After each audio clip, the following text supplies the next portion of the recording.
Before we get into tonight's episode, I do want to make a small disclaimer. We are about to talk about a fetish that involves something very personal to a lot of people, and we want to very much stress is we understand that you cannot help the fetishes you have and the kinks that you are in, but somebody's existence or somebody's condition is not consent.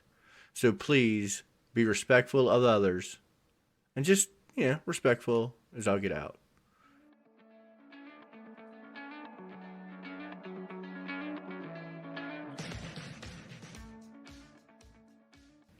Hello and welcome to a brand new episode of Dinks with Kings.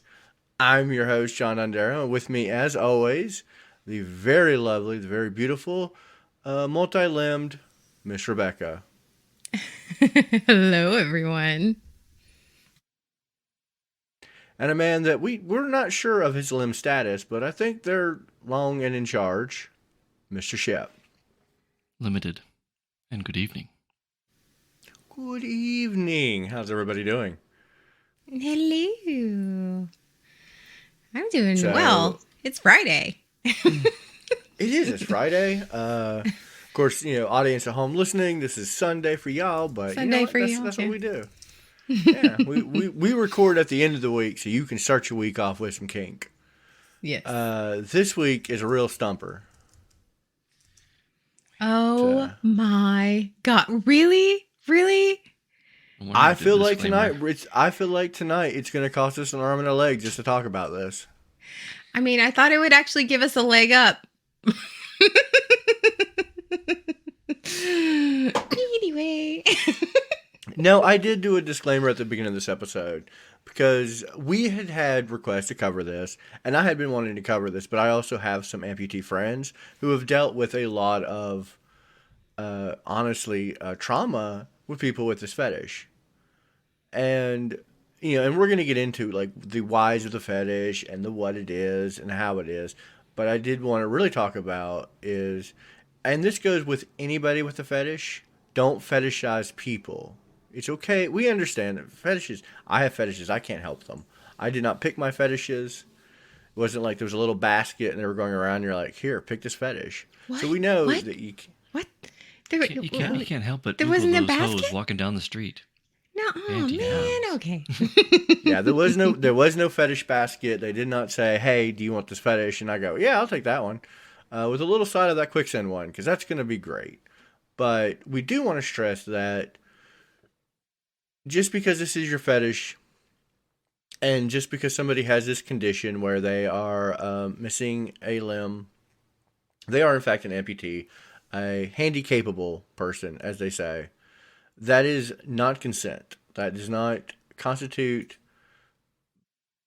being your fetish. Well, no. I mean, either like usually it's come from some type of tragic accident or something that has required the removal of that limb. So no, it's not something that is just like, oh, hey, I wanted to do this. That it is a tragic thing that has happened to somebody, and it's not something that should be taken. This is a fetish that shouldn't be taken lightly, I would say, or just like, like it's something like this is something that is very personal to a lot of people. I agree 100%, and that's, and we're not knocking this because that what we're saying is actually true for any fetish. I mean, foot fetish, hair fetish. Be respectful of people. Don't go around and try to take pictures of people's feet without their consent. Don't try to sniff hair. Don't, don't be creepy, audience. Doesn't matter what your kink is. This fetish is actually creepy. Okay, well, I mean, creepy is my kink, so I am in fact creepy. But don't be disrespectful. I think that one's better. What if creepy is your kink? Anyway, that's another episode. Yeah, that's another like episode. right around Halloween. We are. We should talk about that next week. Creepy kink. Mm-hmm. No, and that being said, this is actually a pretty fun fetish. Like the idea behind it, the why of it, and the multifacetedness of this. Because this kink has so much involved, including inanimate objects, genital replication, a little bit of body modification. So we have like a really fun kink that has all the fun bits to it. Let me first ask a question. Have y'all ever known anybody with an amputee fetish? I don't know if it's a fetish. I don't know. I don't think so. I can't. Well, you know what? Here's what I can say. I have not known somebody who is openly about it. I don't feel like this is a fetish, or is that somebody's often open about. So I would have to say that I can't 100% say yes, because I mean, they may have been into it and I just don't know it. I mean, I can absolutely get that. What about you, Shep? No, not known anyone openly about this one particularly. I mean, I may have it because I have often tried. We have a cast member of the BSBN, and I have often tried to steal his prosthetic leg at every live event we've had. I try to rocket raccoon him a lot. You do. Yeah. But there's always consent there. I tell him beforehand, I'm going to take your leg at some point. And he loves you, love so me. he does consent most of the time. Believe it or not, I actually have. I've had several friends. One passed away recently, but I've had several friends who are, in fact, amputees, and a lot of them are actually pro this fetish. The conditions that they lost their leg weren't, it was an adjustment, but they were also very open-minded and sex-positive people, so they took it upon themselves to see, I now have something, I'm going to take this tragedy and turn it into a positive. So we don't want to sit here and say that anybody who has an amputee is not going to be into this. No, that's not the case at all. Well, it's a way to turn a negative into a positive. I mean, I have never personally experienced this, but I can only imagine. So any of our audience member or community who's thinking I'm speaking out of turn, but I can imagine it being very difficult to feel sexy when something like that, especially something tragic, that happens to you like that, and turning that into something that is actually makes you feel good about yourself. I think that is, that's a positive. That's a net positive. I mean, it takes some time to mentally and emotionally get there, but I think that's a good way to turn the tides, when trauma turns to something else. So I absolutely agree. And the ones I spoke to about this, and that's why I gave the warning up front, but they were very pro me talking about the amputee fetish at all, because it helped normalize a lot of the self-consciousness that they had during the procedure, like not the procedure, but like adjusting to it. So let's get into the meat of this. Let's get into the why and what people really dig about this. I had a pun there, but I'm not gonna say it. You're not gonna say it? I was like, let's flesh this out. Yeah, let's flush it out. Let's flush it out. I was going to say... He did give disclaimer, so you're okay. He did. Okay. All right. Then let's flush this one out. We are free. We are freebie. We are back to our roots. Dinks with kinks, ready to have fun with it. Okay. No, all right. Okay. So, most of the research I have seen is that it is the just sight of a stump, and I don't mean a tree stump, but the limb missing, the actual nub, or as I like to call it, nubbins, of the thing, is a very phallic symbol in the minds of people with this fetish. They equate almost like a mock genitalia of the area. Like they're dual wielding, if they're males. I know. Well, honestly, it was not so much dual wielding, but like the person who is into this fetish looks at that as a phallic symbol. So maybe, and it's not necessarily that they're female or they're homosexual, because we've discussed pegging before, where attraction to male genitalia or a phallic symbol of that nature doesn't necessarily denote homosexuality, but just honestly to its core roots. Instead of pegging, maybe would that be more of a drilling? Oh. I think it's literally called nubbing. Okay. Nubbing? That is the proper term. Now, internet, come at me if I'm wrong, but the two people I talked to with this fetish did, in fact, tell me it's nubbing. I could be wrong. They could just be lying to me. Did hear me say stuff on the internet. But I actually like that term, so I'm going to... If it's not the term for it, I think it should be. Nubbin lovin'. Nubbin lovin'. Nubbin That's lovin'. just a Yeah. nubbin lovin'. It just, that sounds so much fun. I mean, I think... Nubbin lovin'. But honestly, yeah, they look at it as like an object for sexual gratification, to give themselves sexual gratification off the limb.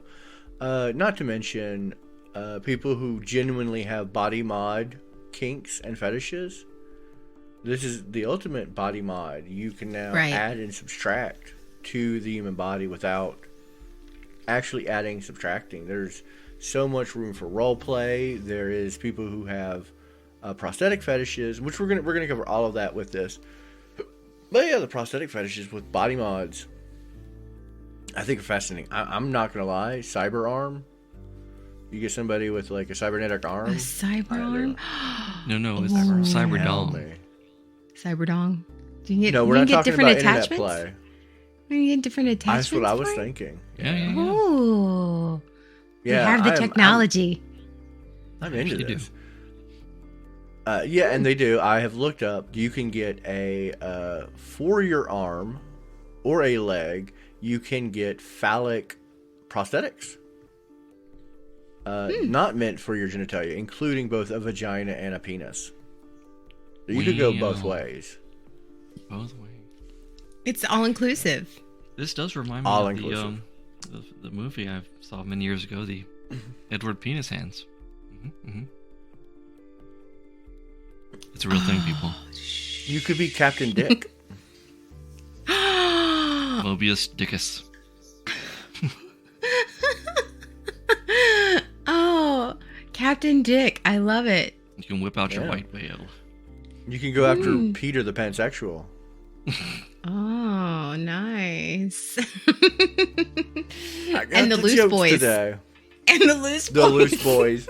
Oh, my. All right. Oh, That's a step too okay. far. How is that too far? Okay, fine. All right. Nah, I'm just fair kidding. enough. Disclaimer did not cover that one, okay? Yeah, we did. We did not cover the loose boys. But no, I mean, this fetish it really does denote why, and finding like the psychological causes for this fetish has been quite difficult. There is not a lot of research done, and I know it's not a rare fetish. I have heard this fetish. Almost anybody I've ever talked to has heard of this fetish. But as far as like looking up like psychological reports and like studies, I have come up with a lot of bupkis. I've been really getting in there. But So you've been coming up short, huh? yeah. Now I have found one case study, and this has back to our body mod and cock and ball torture, CBT, about self-mutilation. I'm just going to give you an idea of where that mutilation could have taken place, but they may have amputated their own genitalia for sexual gratification. Oh. Wow. So they did Now- like a eunuch thing. Yeah. Yeah. For their own okay. For their gratification. Got it. Okay. And listen, I am all for sexual gratification, but that sounds like something you could only do once.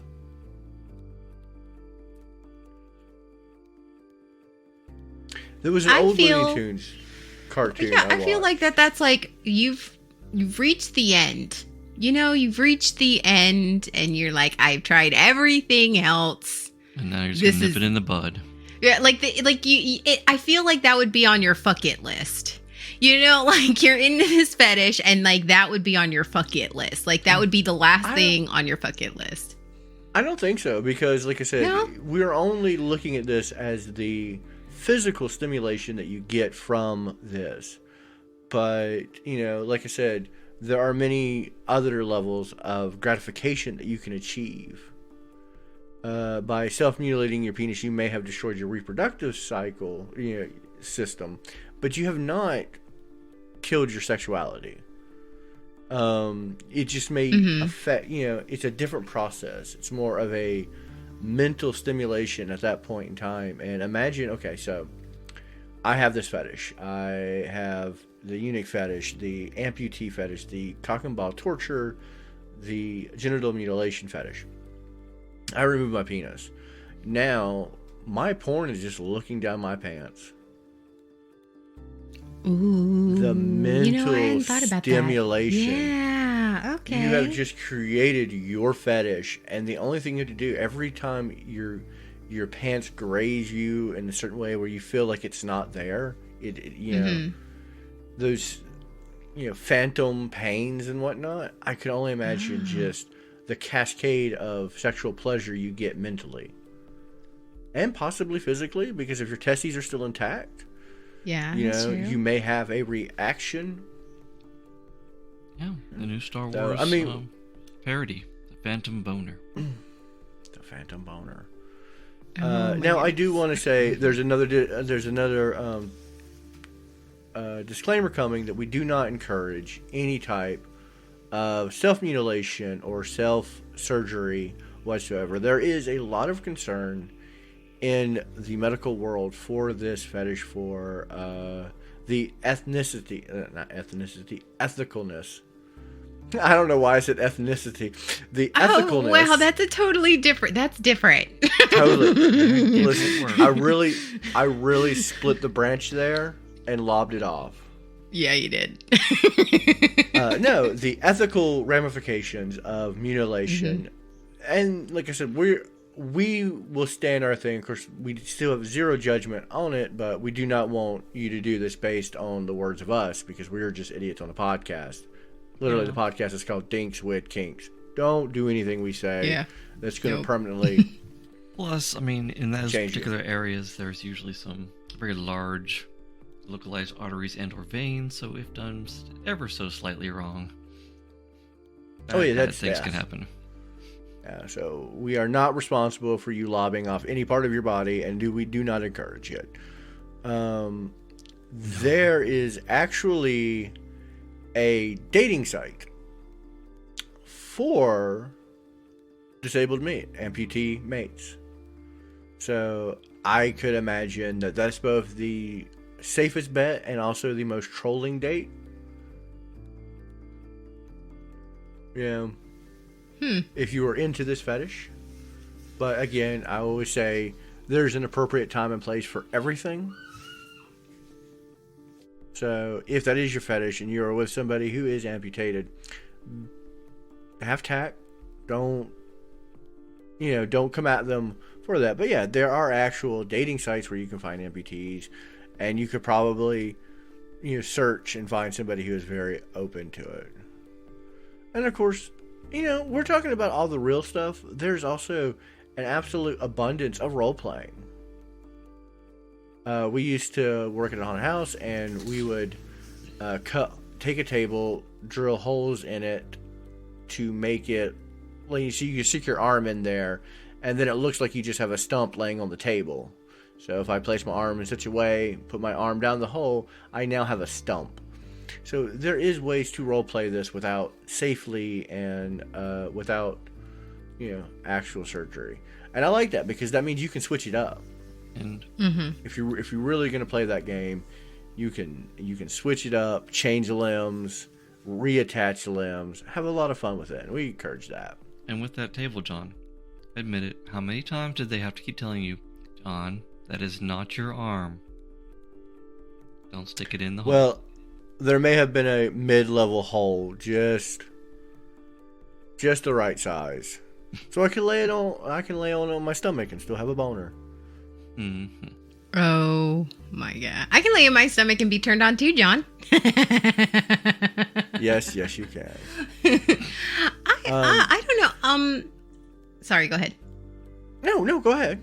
I was thinking about this, and honestly, I think that I can see like how, I mean, it can cause, obviously self deprecation and self-worth issues, but and I think once you deal with that with the proper therapy and whatnot, I feel like this fetish can be pretty sexy. Just think about just the sensation of it. Like, I think as somebody who isn't an amputee, but the feeling of it on my body, like that, I mean, that's a different sensation. It's a whole different sensation on your body and on your skin. So I can see the appeal of it. Absolutely, yeah. This is one of those kinks where we stress not to be disrespectful to people, but I see no problem with this fetish outside of wanting to harm another human being, because, like I said, there's so many different levels. There's wanting to be with somebody, finding somebody with an amputation sexy, wanting yourself to have an amputation, and wanting to be an amputee, and you find that sexy and that arouses you, or wanting to turn somebody into an amputee. And I think that's where we really start tapping that ethical line. Mm-hmm. But that's why roleplay exists. I mean, there are many fetishes I have. I mean, I'm going to tell you right now, I have a fetish for people drowning in quicksand. I am not a murderer, and I would never murder somebody. But the roleplay of that, oh my God, super hot. Mm-hmm. So it sort of ties in, like the roleplay for this would, I equate it in my head with vor, like, because you're not necessarily being consumed, and so they're not necessarily amputated, but at the same time you can role play that, and and they're and I think that is a safe way to explore that fetish and that part of yourself. Absolutely. And that's what, like, when I was reading about this, like the different types, and honestly, finding the whys and how this starts has been a trick. So if you do have this fetish, this is one of those times where we tell you to reach out to us. Please, please, please, please, please reach out to us and tell us where you think it developed, because I haven't been able to find that information, and I want to know.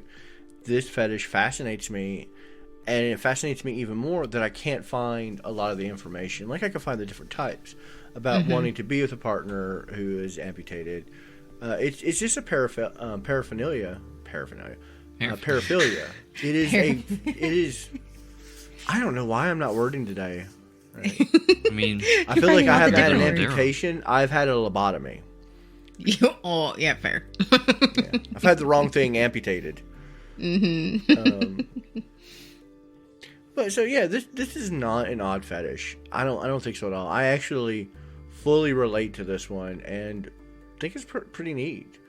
I think, and I think we talked about this when we talked about the body mod fetish, where the tattoos, the piercings. This is just that to an extreme, and that's fascinating. Like, I honestly want to sit down. I've seen the other side of it, people with amputations who have been with people, but they're just happy to be with somebody who enjoys them for who they are. They don't ask a lot of questions. I want to ask all the questions.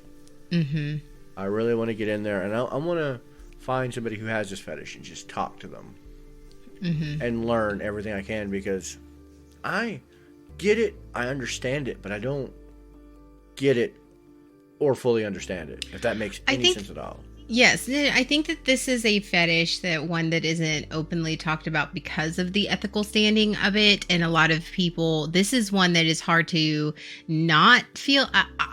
I can imagine not feeling easy to speak about, and very difficult to discuss and be open about, because people might kink shame you in those ways. So there's that fear of being kink shamed or whatnot. So I honestly would love to know more if you have this fetish or this kink, because this is one that I would like to know more about, so I can, like, I don't have any qualms with it, and I don't think that it is wrong to have this fetish. I just want to know more about it as well, because I feel like, we remove that stigma from it a little bit, and which is what this podcast is about, is removing the stigma, and so the only way to remove the stigma is to talk about it. And I just want to know. I just want to know.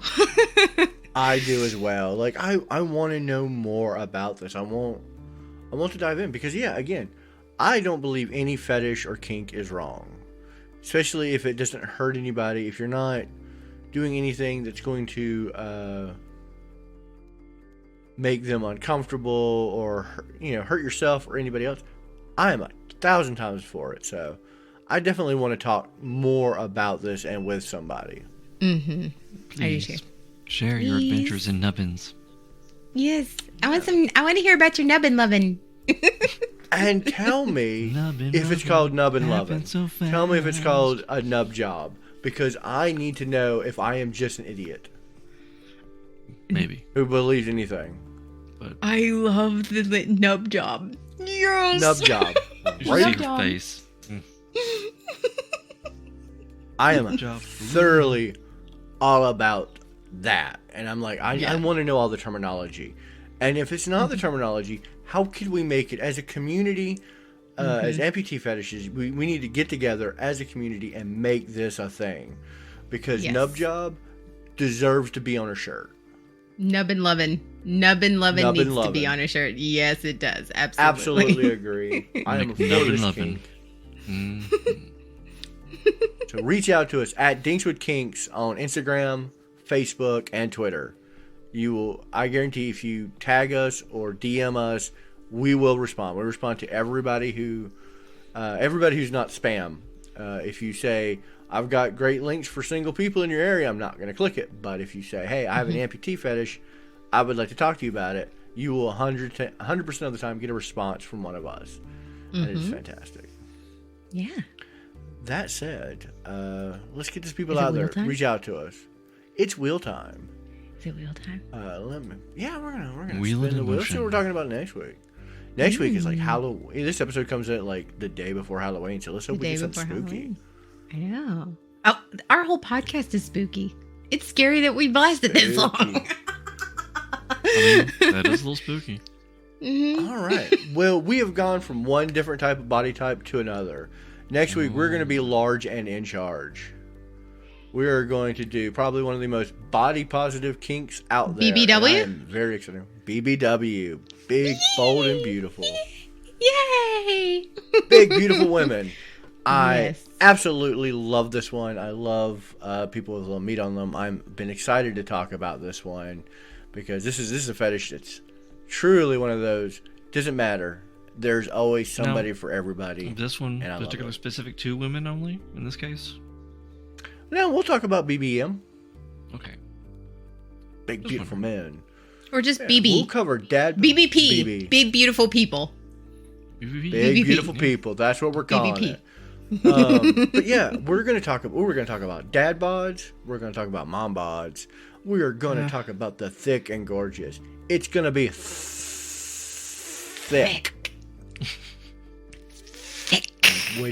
I've waited 104 episodes to be able to say that, and here we are. Thick and juicy.